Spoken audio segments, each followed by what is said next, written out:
ॐ श्री परमात्मने नमः। अथ सप्तमोऽध्यायः। ज्ञानविज्ञानयोगः। श्रीभगवानुवाच मय्यासक्तमनः पार्थ योगैर्युञ्जन्मदाश्रयः असंशयं समग्रं मां यथा ज्ञास्यसि तच्छृणु। ज्ञानन्तेऽहं सविज्ञानम् इदौ वक्ष्याम्यशेषतः। यज्ञात्वा नेह भूयोऽन्यत् ज्ञातव्यमवशिष्यते। मनुष्याणां सहस्रेषु कश्चिद् यतति सिद्धये यततामपि सिद्धानां कश्चिन्मां वेति तत्त्वतः। भूमिरापो नलो वायुः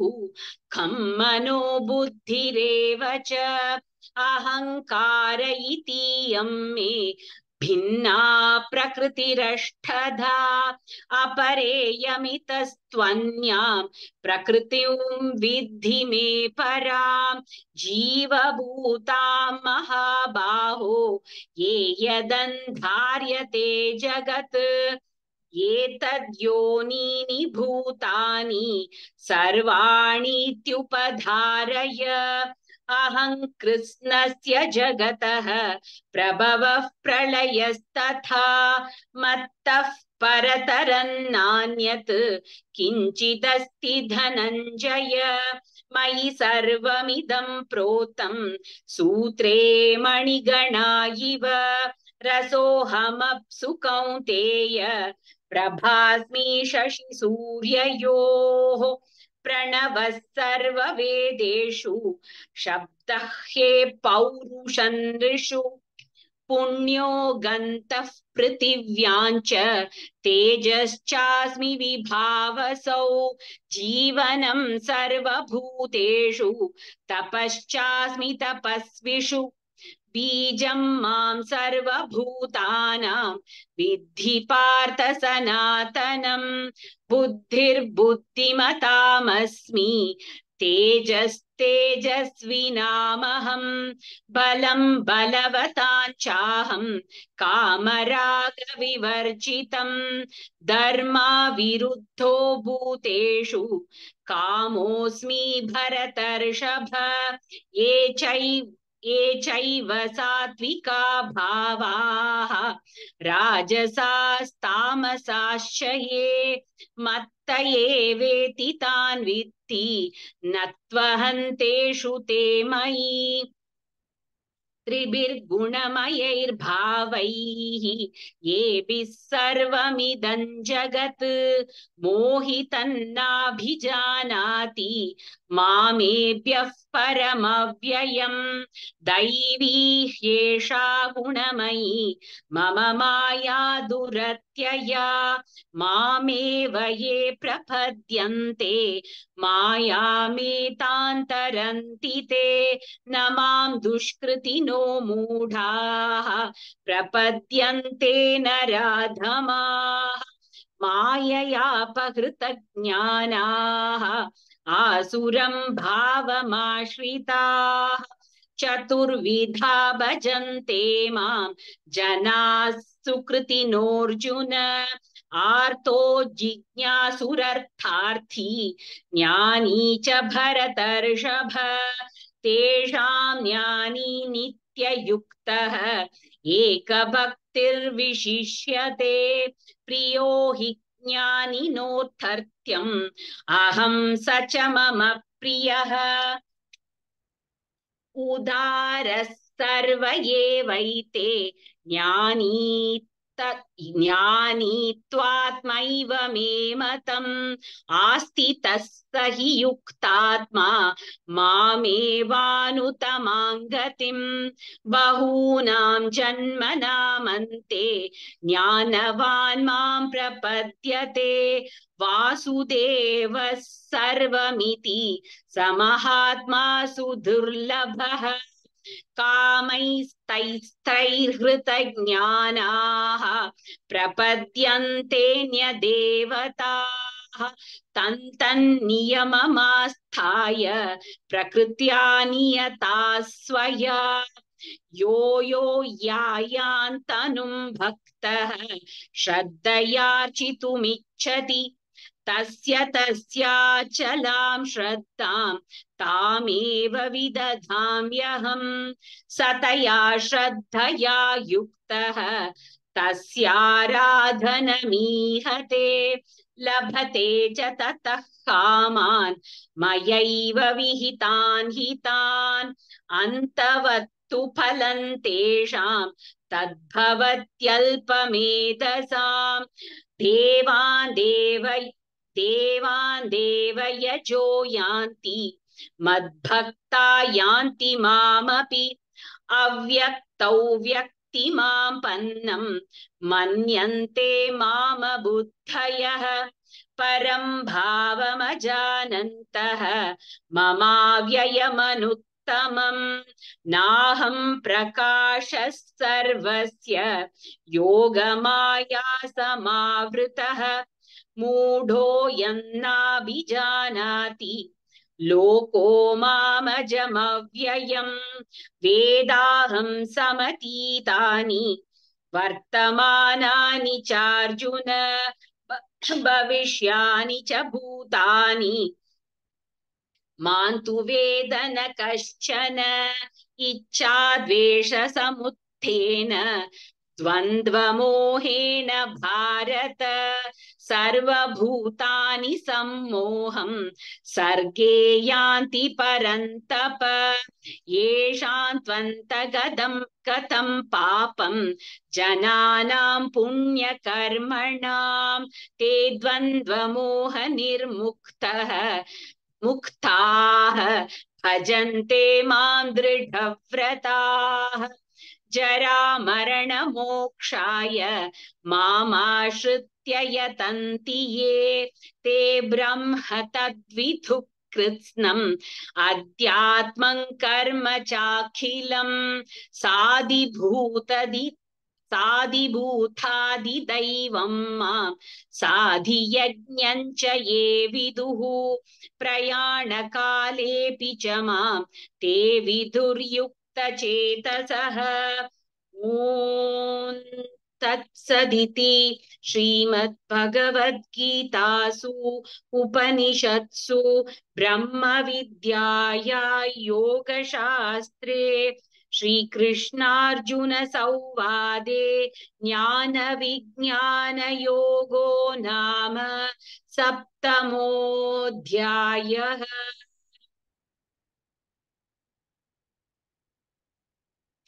ॐ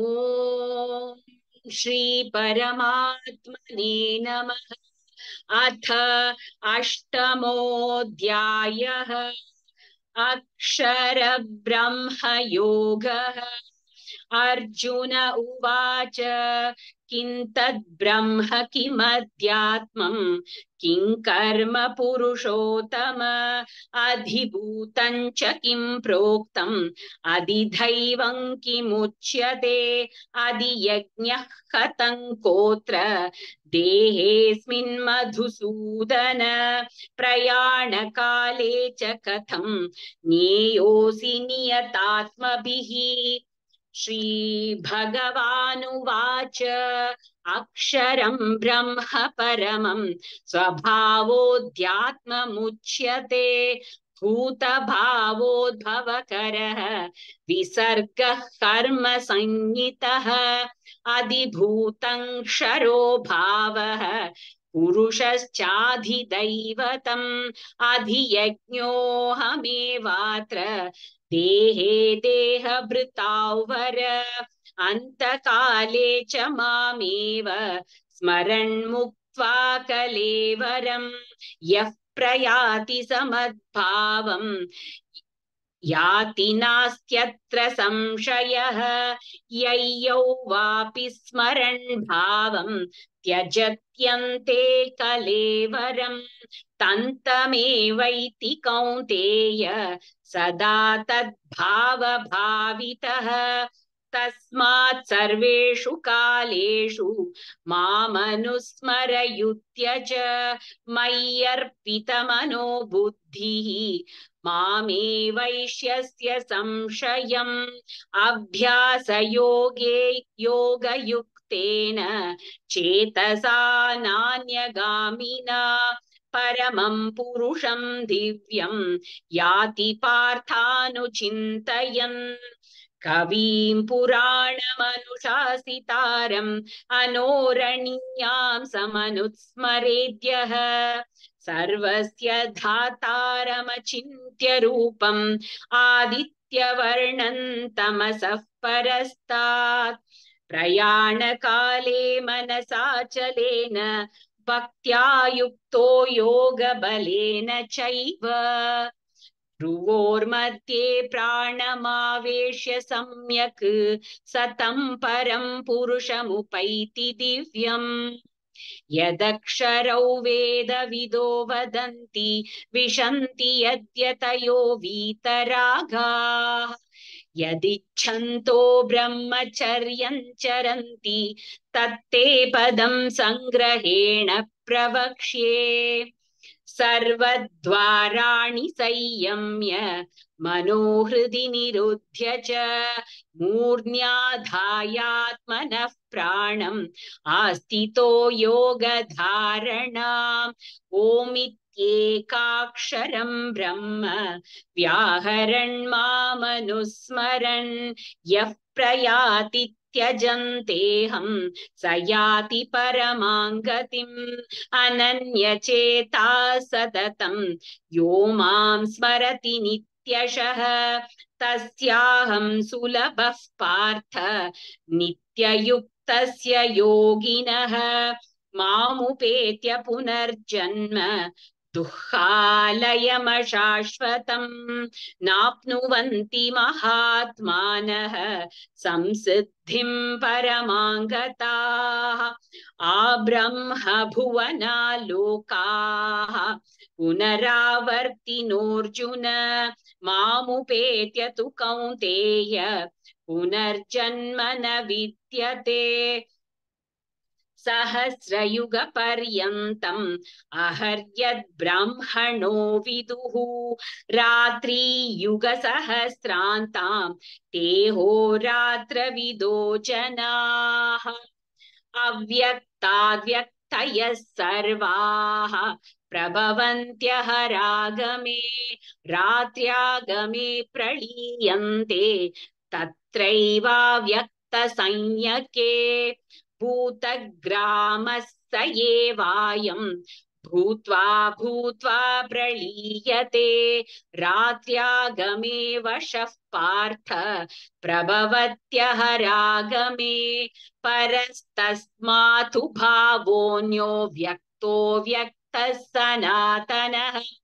यस्य सर्वेषु भूतेषु नश्यत्सु न विनश्यति अव्यक्तोऽक्षर इत्युक्तः तमाहुः परमां गतिम् यं प्राप्य न निवर्तन्ते तद्धाम परमं मम पुरुषः स परः पार्थ भक्त्या लभ्यस्त्वनन्यया यस्यान्तस्थानि भूतानि येन सर्वमिदं ततं यत्र काले त्वनावृत्तिम् आवृत्तिं चैव योगिनः प्रयाता यान्ति तं कालं वक्ष्यामि भरतर्षभ अग्निज्योतिरः शुक्लः षण्मासा उत्तरायणम् तत्र प्रयाता गच्छन्ति ब्रह्मविदो जनाः धूमो रात्रिस्तथा कृष्णः षण्मासा दक्षिणायनम् तत्र चान्द्रमसञ्ज्योतिः योगी प्राप्य निवर्तते शुक्लकृष्णे गतिहेते जगतः शाश्वते मते एकया यनावृत्तिम् अन्यया वर्तते पुनः नैते श्रुति पार्थ जानन् योगी मुह्यति कश्चन तस्मात् सर्वेषु कालेषु योगयुक्तो भवार्जुन वेदेषु यज्ञेषु तपस्सु चैव दानेषु यत् पुण्यफलप्रदिष्टम् अत्येति तत्सर्वमिदौ विदित्वा योगी परं स्थानमुपैति चाद्यम् ॐ तत्सदिति श्रीमद्भगवद्गीतासु उपनिषत्सु ब्रह्मविद्यायां योगशास्त्रे श्रीकृष्णार्जुनसंवादे अक्षरब्रह्मयोगो नाम अष्टमोऽध्यायः।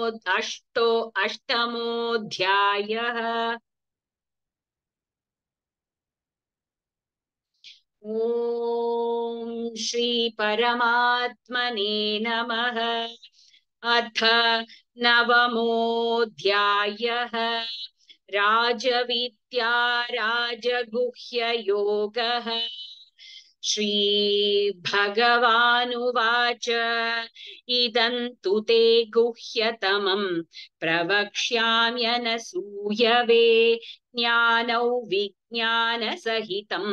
यज्ञात्वा मोक्ष्यसे शुभात् राजविद्या राजगुह्यं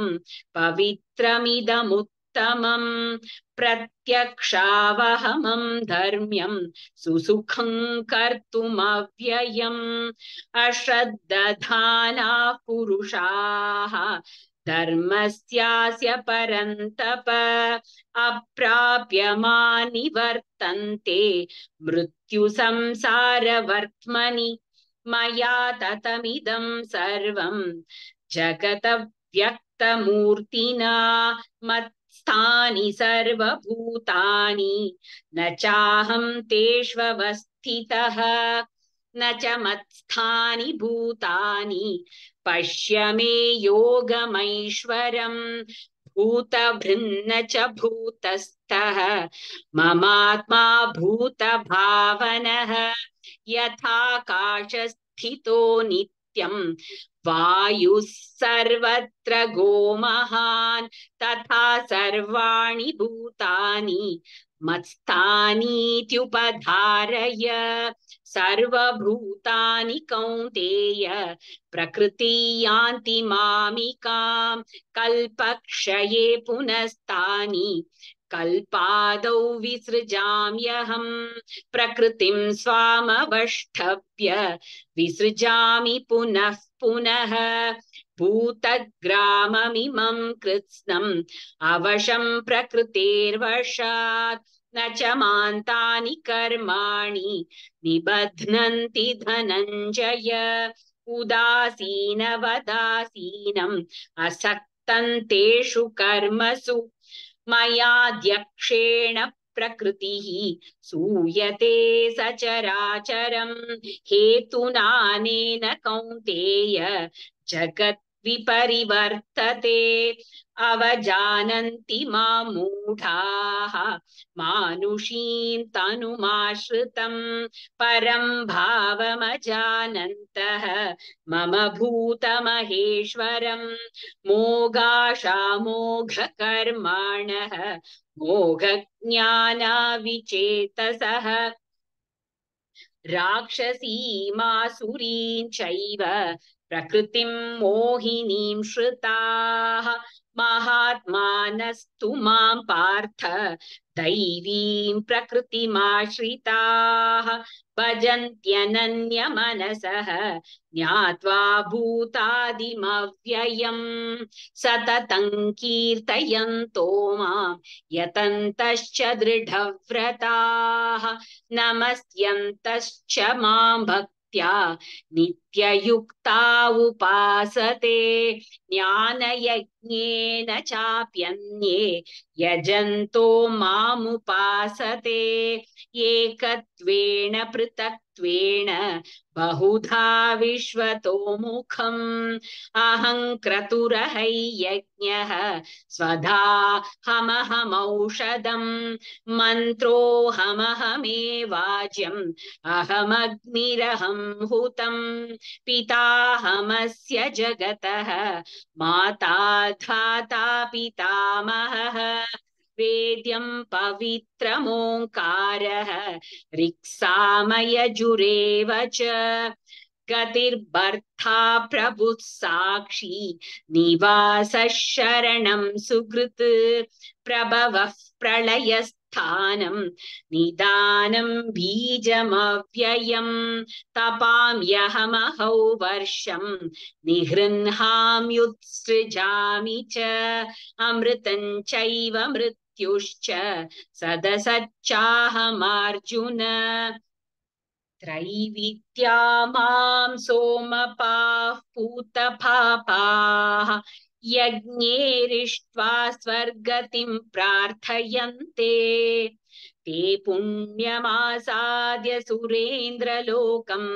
अश्नन्ति दिव्यान् दिवि देव भोगान् ते तं भुक्त्वा स्वर्गलोकौ विशालं क्षीणे पुण्ये मर्त्यलोकौ विशन्ति एवं त्रयी धर्ममनुप्रपन्नाः गतागतं कामकामा लभन्ते अनन्याश्चिन्तयन्तो मां ये जनाः पर्युपासते तेषां नित्याभियुक्तानां योगक्षेमौ वहाम्यहम् येऽप्यन्यदेवता भक्ताः यजन्ते श्रद्धयान्विताः तेऽपि मामेव कौन्तेय यजन्त्यविधिपूर्वकम् अहं हि सर्वयज्ञानं भोक्ता च प्रभुरेव च न तु मामभिजानन्ति तत्त्वेनातश्च्यवन्ति ते यान्ति देवव्रता देवान् पितॄन् यान्ति पितृव्रताः भूतानि यान्ति भूतेज्याः यान्ति मद्याजिनोऽपि माम् पत्रं पुष्पं फलं तोयं यो मे भक्त्या प्रयच्छति तदहं भक्त्युपहृतम् अश्नामि प्रयतात्मनः यत्करोषि यदश्नासि यज्जुहोषि ददासि यत्तपस्यसि कौन्तेय तत्कुरुष्व मदर्पणम् शुभाशुभफलैरेवं मोक्ष्यसे कर्मबन्धनैः सन्न्यासयोगयुक्तात्वा विमुक्तो मामुपैष्यसि समोऽहं सर्वभूतेषु न मे द्वेष्योऽस्ति न प्रियः ये भजन्ति तु मां भक्त्या मयि ते तेषु चाप्यहम् अपि चेत् सुदुराचारः भजते माम् अनन्यभाक् साधुरेव समन्तव्यः सम्यक् व्यवसितो हि सः क्षिप्रं भवति धर्मात्मा श्वश्वच्छान्ति निगच्छति कौन्तेय प्रतिजानीहि न मे भक्तः प्रणश्यति मां हि पार्थव्यपाश्रित्य येऽपि स्युः पापयोनयः स्त्रियो वैश्यास्तथा शूद्राः तेऽपि यान्ति परां गतिम् किं पुनर्ब्राह्मणाः पुण्याः भक्ता राजर्षयस्तथा अनित्यमसुखल्लोकम् इमं प्राप्य भजस्व माम् मन्मना भव मद्भक्तः मत्याजी मां नमस्कुरु मामे वैष्यसि युक्त्या त्वैवम् आत्मानं मत्परायणः। ॐ तत्सदिति श्रीमद्भगवद्गीतासु उपनिषत्सु ब्रह्मविद्यायां योगशास्त्रे श्रीकृष्णार्जुन संवादे राजविद्या राजगुह्ययोगो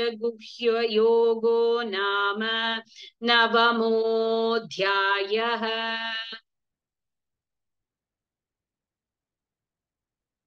ॐ श्री परमात्मने नमः।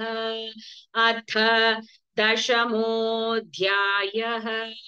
विभूतियोगः। श्रीभगवानुवाच भूय एव महाबाहो शृणु मे परमौ वचः यत्तेऽहं प्रीयमाणाय वक्ष्यामि हितकाम्यया न मे विदुः सुरगणाः प्रभवन्न महर्षयः अहमादिर्हि देवानां महर्षीणां च सर्वशः यो मामजमनादिं च वेति लोकमहेश्वरम् असम्मूढः समर्थ्येषु सर्वपापैः प्रमुच्यते बुद्धिर्ज्ञानमसम्मोहः क्षमा सत्यं दमः शमः सुखं दुःखं भवो भावः भयं च भयमेव च अहिंसा समता तुष्टिः तपोदानै यशो यशः भवन्ति भावा भूतानां मत्त एव पृथक्विधाः महर्षयः सप्त पूर्वे चत्वारो मनवस्तथा मद्भावा मानसा जाताः येषा लोक इमाः प्रजाः एताव विभूतियोगं च मम यो वेति तत्त्वतः सोऽविकम्पेन योगेन युज्यते नात्र संशयः अहं सर्वस्य प्रभवः मत्तः सर्वं प्रवर्तते इति मत्वा भजन्ते मां बुधा भावसमन्विताः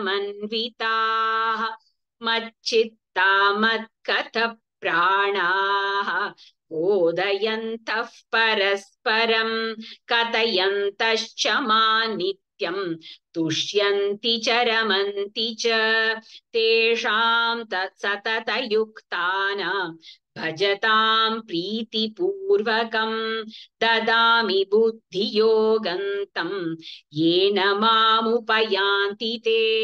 तेषामेवानुकम्पार्थम् अहमज्ञानजन्तमः नाशयाम्यात्मभावस्तः ज्ञानदीपेन भास्वता अर्जुन उवाच परं ब्रह्म परं धाम पवित्रं परमं भवान् पुरुषं शाश्वतं दिव्यम् आदिदेवमजौ विभुम् आहुस्त्वामृषयः सर्वे देवर्षिर्नारदस्तथा असितो देवलो व्यासः स्वयं चैव ब्रवीषि मे सर्वमेतदृतं मन्ये यन्मां वदसि केशव न हि ते भगवन् व्यक्तिं विदुर्देवान दानवः स्वयमेवात्मनात्मानं वेत्तत्वं पुरुषोत्तम भूतभावन भूतेश देवदेव जगत्पते वक्तुमर्हस्य शेषेण दिव्या ह्यात्मविभूतयः याभिर्विभूतिभिर्लोकान् इमां त्वौ व्याप्य तिष्ठसि कथौ विद्यामहै योगिन् त्वां सदा परिचिन्तये चिन्तयन् केषु केषु च भावेषु चिन्त्योऽसि भगवन्मया विस्तरेणात्मनो योगं विभूति च जनार्दन भूयः कथय तृप्तिर्हि शृण्वतो नास्ति मे मृतम्। श्रीभगवानुवाच अन्त ते कथयिष्यामि दिव्या ह्यात्मविभूतयः प्राधान्यतः कुरु श्रेष्ठ नास्त्यन्तो विस्तरस्य मे अहमात्मा गुडाकेश सर्वभूत क्षया स्थितः अहमादिश्च मध्यं च भूतानामन्त एव च आदित्यानामहौ विष्णुः ज्योतिषां रविरंशुमान् मरीचिर्मरुतामस्मि नक्षत्राणामहं शशी वेदानां सामवेदोऽस्मि देवानामस्मि वासवः इन्द्रियाणां मनश्चास्मि भूतानामस्मि चेतना रुद्राणां शङ्करश्चास्मि वित्तेषो यक्षरक्षसां वसूनां पावकश्चास्मि मेरुः शिखरिणामहं पुरोदसां च मुख्यं मां विद्धि पात बृहस्पतिं सेनानीनामहं स्कन्दः सरसामस्मि सागरः महर्षीणां भृहुरहं गिरामस्म्येकमक्षरं यज्ञानां जपयज्ञोऽस्मि स्थावराणां हिमालयः अश्वत्थः सर्ववृक्षाणां देवर्षीणां च नारदः गन्धर्वाणां चित्ररथः सिद्धानां कपिलो मुनिः उच्चैश्रवसमस्वानां विद्धि माममृतोद्भवम् ऐरावतं गजेन्द्राणां नराणां च नराधिपम् आयुधानामहौ वज्रं धेनूनामस्मि कामधुक् प्रजनश्चास्मि कन्दर्पः सर्पाणामस्मि वासुकिः अनन्तश्चास्मि नागानां वरुणो यादसामहं पितॄणामर्यमा चास्मि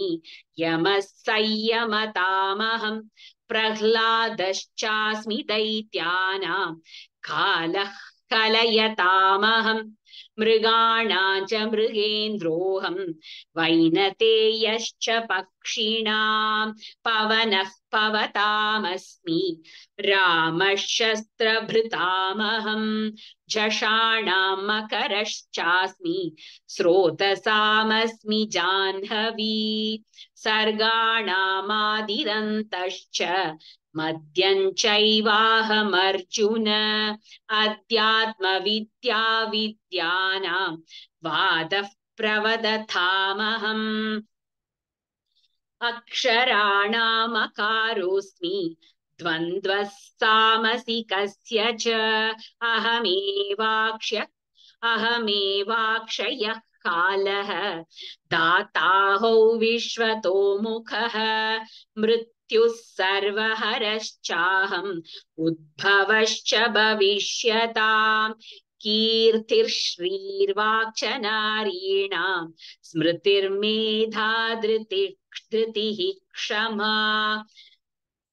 बृहस्साम तथा साम्नां गायत्री छन्दसामहं मासानां मार्गशीर्षोऽहं ऋतूनां कुसुमाकरः द्यूतं छलयतामस्मि तेजस्तेजस्विनामहं जयोऽस्मि व्यवसायोऽस्मि सत्वं सत्त्ववतामहं वृष्णीनां वासुदेवोऽस्मि पाण्डवानां धनञ्जयः मुनीनामप्यहौ व्यासः कवीनामुशना कविः दण्डोधमयतामस्मि नीतिरस्मि जिगीषिता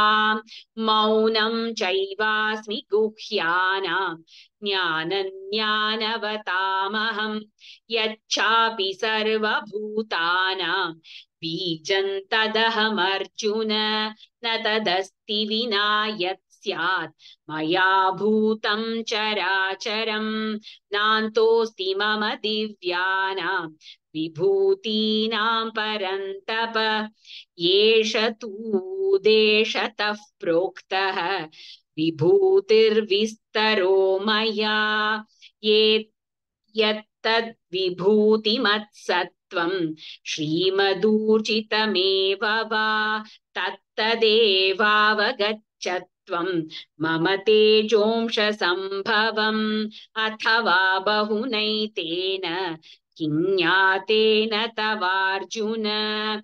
विष्टभ्याहमिदं कृत्स्नम् एकांशेन स्थितो जगत् ॐ तत्सदिति श्रीमद्भगवद्गीतासु उपनिषत्सु ब्रह्मविद्याया योगशास्त्रे श्रीकृष्णार्जुनसंवादे विभूतियोगो नाम दशमोऽध्यायः।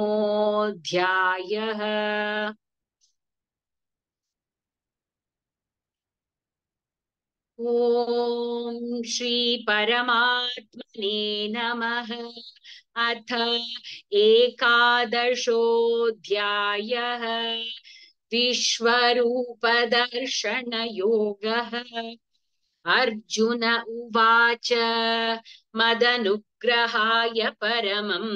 गुह्यमध्यात्मसंहितं यत्त्वयोक्तौ वचस्तेन मोहोऽयौ विगतो मम भवाप्ययो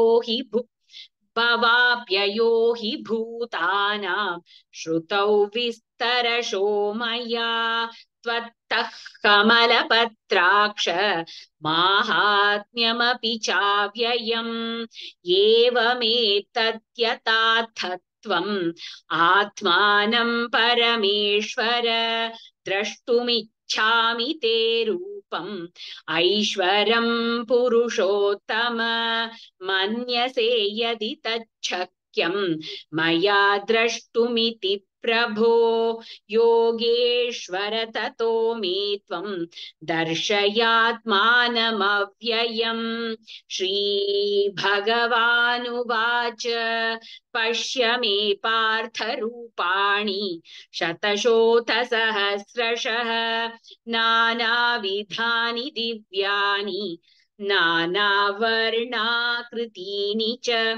पश्यादित्यान् वसून् रुद्रान् अश्विनौ मरुतस्तथा बहून्यदृष्टपूर्वाणि पश्याश्चर्याणि भारत इहैकस्तम् जगत्कृत्स्नं पश्याद्य सचराचरं मम देहे गुडाकेश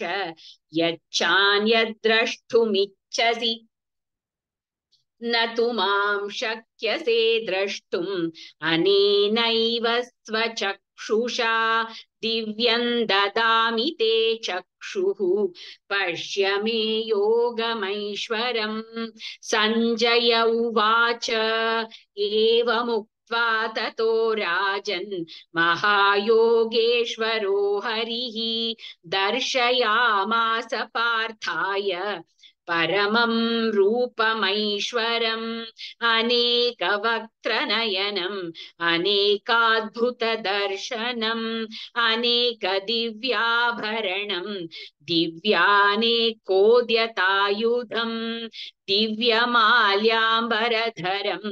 दिव्यगन्धानुलेपनम् सर्वाश्चर्यमयं देवम् अनन्तौ विश्वतोमुखम् दिवि सूर्यसहस्रस्य भवेद्युगपदुत्थिता यदि भासदृशी सा स्यात् भासस्तस्य महात्मनः तत्रैकस्तम् जगत्कृत्स्नं प्रविभक्तमनेकधा तमनेकधा अपश्यत् देवदेवस्य शरीरे पाण्डवस्तदा ततः स विस्मयाविष्टः हृष्टरोमा धनञ्जयः प्रणम्य शिरसा देवं कृताञ्जलिरभाषत। अर्जुन उवाच पश्यामि देवांस्तव देवदेहे सर्वांस्तथा भूतविशेषसङ्घान् ब्रह्मानमीशं कमलासनस्थं ऋषींश सर्वानुरगांश दिव्यान् अनेकबाहूदरवक्त्रनेत्रं पश्यामि त्वां सर्वतोऽनन्तरूपम् नान्तन्न मध्यन्न पुनस्तवादिं पश्यामि विश्वेश्वर विश्वरूप किरीटिनं गदिनं चक्रिणं च तेजो राशिं सर्वतो दीप्तिमन्तम् पश्यामि त्वान्नुदुर्निरीक्ष्यन् समन्तात् दीप्तानलार्कद्युतिमप्रमेयम् त्वमक्षरं परमौ वेदितव्यं त्वमस्य विश्वस्य परन्निधानम् त्वमव्ययः शाश्वत धर्मगोप्ता सनातनस्त्वं पुरुषो मतो मे अनादिमध्यान्तमनन्तवीर्यम् अनन्तबाहुं शशिसूर्यनेत्रम् पश्यामि त्वां दीप्तहुताशवक्त्रं स्वतेजसा विश्वमिदन्तपन्तम् द्यावा पृथिव्योरिदमन्तरं हि व्याप्तं त्वयैकेन दिशस्त सर्वाः दृष्ट्वाद्भुतं रूपमुग्रं तवेदं लोकत्रयं प्रव्यतितं महात्मन् अमीहि त्वां सुरसङ्घा विशन्ति केचित् पीताः प्राञ्जलयो गृह्णन्ति स्वस्तीत्युक्त्वा महर्षि सिद्धसङ्घाः स्तुवन्ति त्वां स्तुतिभिः पुष्कलाभिः रुद्रादित्या वसवो ये च साध्याः विश्वेश्विनौ मरुतश्चोष्मपाश्च गन्धर्वयक्षासुरसिद्धसङ्घाः वीक्षन्ते त्वा विस्मिताश्चैव सर्वे रूपं महत्ते बहुवक्त्रनेत्रं महाबाहो बहुबाहूरुपादं बहूदरं बहुदं श्राकराळं दृष्ट्वा लोकाः प्रव्यथितास्तथाहम् नभस्पृशन् दीप्तमनेकवर्णं व्याप्ताननं दीप्तविशालनेत्रम् दृष्ट्वा हि त्वां प्रव्यथितान्तरात्मा धृतिं न विन्दामि शमश्च विष्णो दंश्राकराळानि च ते मुखानि दृष्ट्वैव कालानलसन्निभानि दिशो निजानेन लभे च शर्म प्रसीद देवेश जगन्निवास अमी च त्वां धृतराष्ट्रस्य पुत्राः सर्वे सहैवावनिपालसङ्घैः भीष्मो द्रोणः सूतपुत्रस्तथासौ सहास्मदीयैरपि योधमुख्यैः वक्त्राणि ते त्वरमाणा विशन्ति दंश्राकराळानि भयानकानि केचित् विलग्नादसनान्तरेषु सन्दृश्यन्ते चूर्णितैरुत्तमाङ्गैः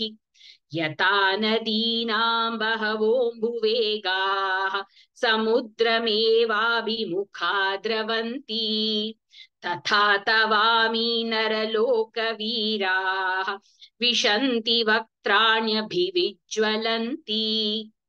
यथा प्रदीप्तं ज्वलनं पतङ्गाः विशन्ति नाशाय समृद्धवेगाः तथैव नाशाय विशन्ति लोकाः तवापि वक्त्राणि समृद्धवेगाः लेलिह्यसे ग्रसमाणः समन्तात् लोकान् समग्रान् वदनैज्ज्वलद्भिः तेजोभिरापूर्य जगत्समग्रं भासस्तवोग्राः प्रतपन्ति विष्णो आख्याहि मे को भवानुग्ररूपः नमोऽस्तु ते देववर प्रसीद विज्ञातुमिच्छामि भवन्तमाद्यं न हि प्रजानामि तव प्रवृत्तिम् श्रीभगवानुवाच कालोऽस्मि लोकक्षयकृत् प्रवृत्तः लोकान् समाहर्तुमिह प्रवृत्तः ऋतोऽपि त्वान्न भविष्यन्ति सर्वे एव स्थिताः प्रत्यनीकेषु योधाः तस्मात् त्वमुत्थिष्ठ यशो लभस्व जित्वा शत्रून् भुङ्क्ष्व राज्यं समृद्धम् मयैर्वैते निहताः पूर्वमेव निमित्तमात्रं भव सव्यसाचिन् द्रोणं च भीष्मं च जयद्रथं च कर्णं तथान्यानपि योधवीरान् मया हतां स्त्वञ्जहिमा व्यथिष्ठाः युध्यस्व जेतासि रणे सपत्नान्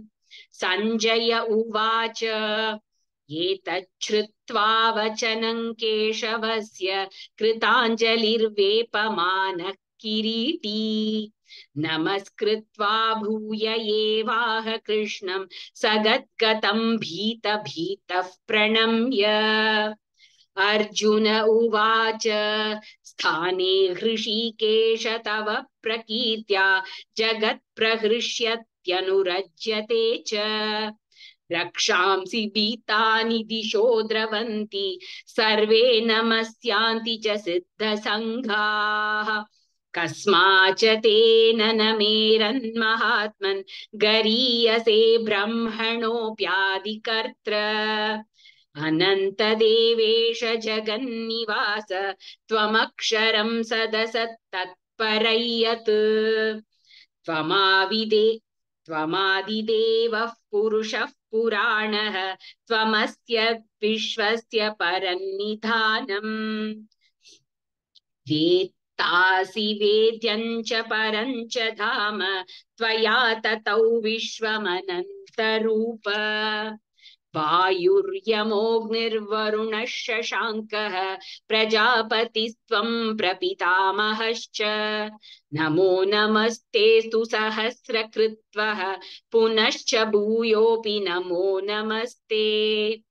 नमः पुरस्तादथ पृष्ठतस्ते नमस्तु ते सर्वत एव सर्व अनन्तवीर्यामितविक्रमस्त्वं सर्वं समाप्नोषि ततोऽसि सर्वः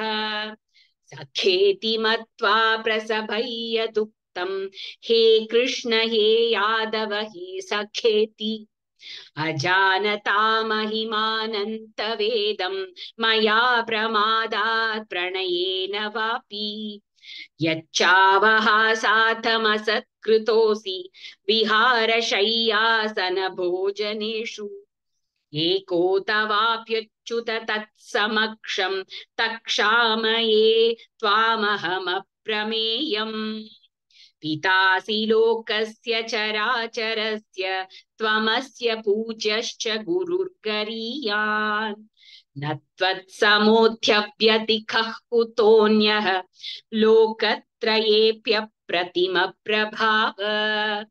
तस्मात् प्रणम्य प्रणिधाय कायं प्रसादये त्वामहमीशमीढ्यम् पितेव पुत्रस्य सखेव सख्युः मृत्युः प्रियः प्रियायार्हसि देव सोढुम् अदृष्टपूर्वं हृषितोऽस्मि दृष्ट्वा भयेन च प्रव्यतितं मनो मे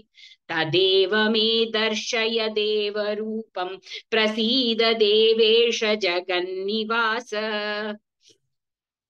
किरीटिनं गदिनं चक्रहस्तम् इच्छामि त्वां द्रष्टुमहं तथैव तेनैव रूपेण चतुर्भुजेन सहस्रबाहो भव विश्वमूर्ते श्रीभगवानुवाच मया प्रसन्नेन तवार्जुनेदं रूपं परमं दर्शितमात्मयोगात् तेजोमयौ विश्वमनन्तमाद्यं यन्मे त्वदन्येन न दृष्टपूर्वम् न वेदयज्ञाद्ययनैर्न दानैः न च क्रियाभिर्न तपोभिरुग्रैः एवं रूपः शक्य अहन्नृलोके द्रष्टुं त्वदन्येन कुरु प्रवीर मा ते व्यथा मा च विमूढभावः दृष्ट्वा रूपं घोरमीदृङ्ममेदम् व्यपेतभिः प्रीतमनाः पुनस्त्वं तदेव मे रूपमिदं प्रपश्य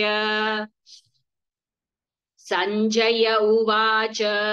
इत्यर्जुनौ वासुदेवस्तथोक्त्वा स्वकं रूपं दर्शयामास भूयः आश्वासयामास आश्वासयामास च भीतमेनं भूत्वा पुनः सौम्य वपुर्महात्मा अर्जुन उवाच दृष्ट्वेदं मानुषं रूपं तव सौम्यं जनार्दन इदानीमस्मि संवृत्तः सचेताः प्रकृतिं गतः श्रीभगवानुवाच सुदुर्दर्शमिदं रूपं दृष्टवानसि यन्मम देवा अप्यस्य रूपस्य नित्यं दर्शनकाङ्क्षिणः नाहौ वेदैर्न तपसा न दानेन न चेच्यया शक्य एवौ विधो द्रष्टुं दृष्टवानसि मा यथा भक्त्या त्वनन्यया शक्यः अहमेवौ विधोऽर्जुन ज्ञातुं द्रष्टुं च तत्त्वेन प्रवेष्टुं च परन्तप मत्कर्म कृन्मत्परमः मद्भक्तः सङ्गवर्जितः निर्वैरः सर्वभूतेषु यः स मामेति पाण्डव ॐ तत्सदिति श्रीमद्भगवद्गीतासु उपनिषत्सु ब्रह्मविद्याया योगशास्त्रे श्रीकृष्णार्जुनसंवादे विश्वरूपदर्शनयोगो नाम एकादशोऽध्यायः।